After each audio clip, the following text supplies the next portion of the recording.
Alright, Joe. So, I've been seeing a lot of complaints about getting gems. Like, you go in the general on the server, and all you see is people complain about, oh, I can't get a mythic, I can't get gems. So, I'm here to show you the actual best methods of how to get gems. Like, the best. So, and then I'm gonna, first off, you could probably just skip ahead. I'm not editing this, I'm just gonna post the raw footage. But, like, if you wanna just get straight to the method, just like skip ahead a little bit. I'll try to put like a timestamp, but now I don't know how to do those. Anyways, first off, what people don't realize is that this is exactly like old Anime Adventures. I played Anime Adventures since on release, and this is a very familiar feel to it. It's very similar, almost identical. It's actually easier gem game now, and it's easier to get mythics in this, I would like to say. It's easier to get gems, or mythics in this game than it was in old Anime Adventures. And as an old, I'm not talking about Christmas update, I'm talking about actual old Anime Adventures. Christmas update was the prime and the winter was most popular. That is not old Anime Adventures. Old Anime Adventures was the release of it. People expect Anime Vanguard to live up to that expectation, exactly like current Anime Adventures, but if they do that, then the demand for mythics, the demand for mythic units is not going to be high, making it completely based off traits on what units you get, your traits and your stats, it's going to immediately make it an extremely pay-to-win system that will have trouble developing into a better game. So, this game has a general advantage as it's starting off like old Anime Adventures. In Mythic Hills should be hard to get, as you know what? You know the name? Mythic. They're mythic rarity. They're meant to be hard. Legendaries are good in this game. So they can get you pretty far too. Like, I don't know how good that guy is, but I know Mihawk is super good. And yeah. Also, the idea of Anime Vanguards adding special banner right off the rip is kind of a bad idea, as it just generally gives you access to any mythic, and considering there's only going to be like 4 mythics on release, it's just going to be a general 2x banner, and then it's just you get what you get. That's one of the things that why Anime Defenders is having a better release off, because we already have a bunch of mythics. Obviously divide this in two because this shows shinies, or not shinies, of evolutions, but still it's a lot more. There's secrets too that you can already get. There's already trading, which you can trade your shinies for gems. I think it's good. Trait reels also relatively easy to get. I've already used some of these. I've used like 20, but 36, it's extremely easy. It was not hard for me to get, and that's like almost 9 reels, which is really good considering I didn't have to pay a single ounce of Robux for all of that. So that's really good. This game will most likely develop into a better game than Anime Vanguards. If this game updates weekly or bi-weekly, then it will definitely keep growing, add more units, add more stores, add more things. If they add story modes in like new features every update, then it will continuously get better and better and better and better. Like if they add raids, that's gonna be really good. I don't know what else. Battle Pass. Just random small little features, even just like a play next button, because they don't have that yet, which is kind of annoying. But that's a feature that would be nice. I don't know if there are going to be leaderboard rewards, because there are leaderboards, but I'm not sure if this can be leaderboard rewards. But if there is, then that'll be really, really good. It'll give people more motivation to grind and get better units with better traits. So generally, this game has a good likelihood. I'm not saying Anime Vanguards will be a bad game. It will be more like Anime Adventures. But in terms of development, if Anime Vanguards is going to supposedly, because I see all these people saying like, oh, the second Anime Vanguards drop, I'm gonna have mythic after mythical. that's really bad. You don't want the holding to be trait based, especially at the release of the game. Like having it trait based later on, sure, especially when there's probably gonna be more methods to get trait rerolls, because like you're probably gonna add like raid, which can give you trait rerolls, I don't know, stuff like that, more quest, increased rates. Sure, because it makes it more free to play friendly, and also, of course, you can pay to win. But that's actually not every tower defense game, but relatively it remains at least more free to play.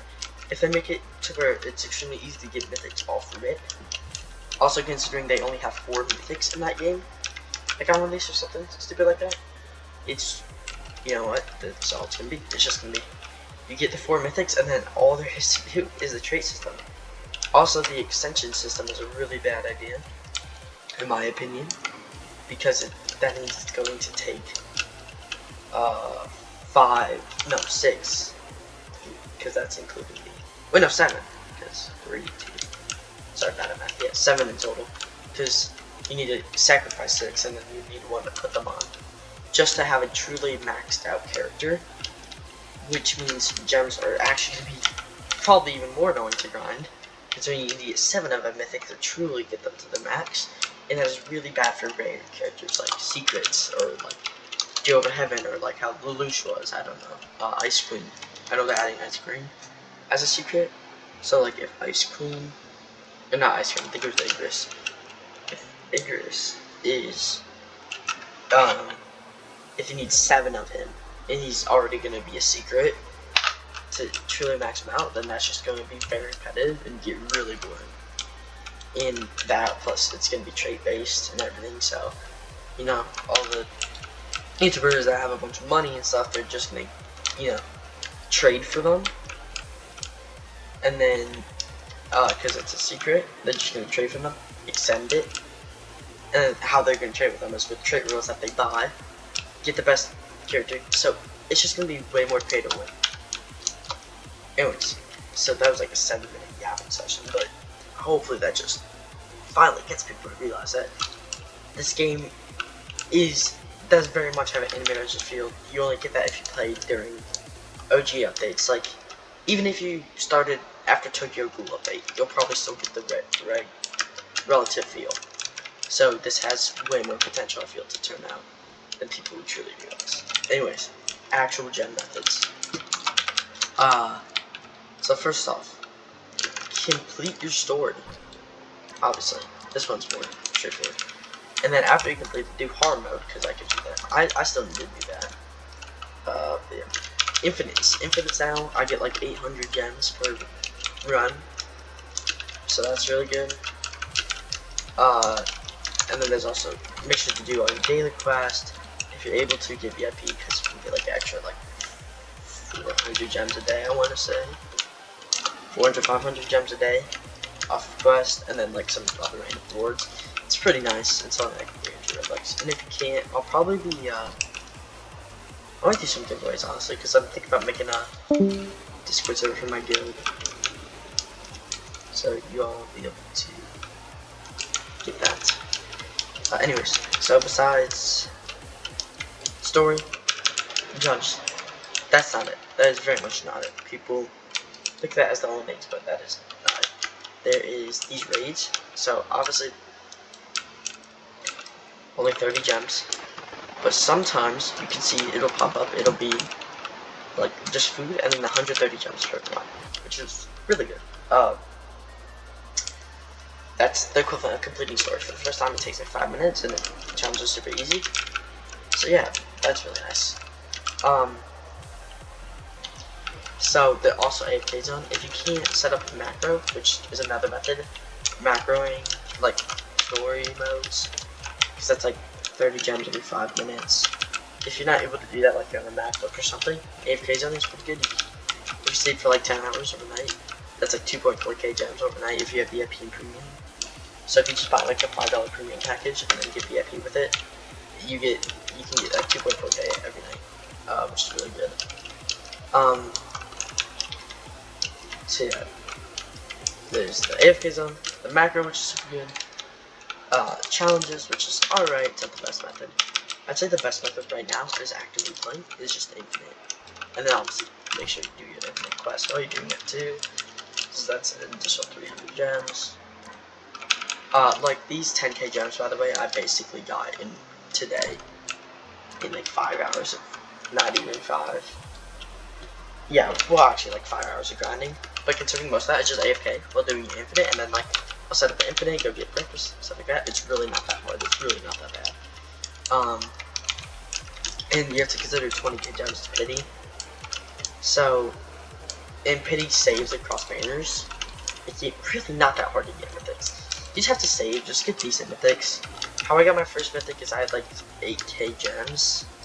And then I did buy a lucky potion, which did influence the chances. And then I ended up getting like one of the last 10 spins. Which was super good.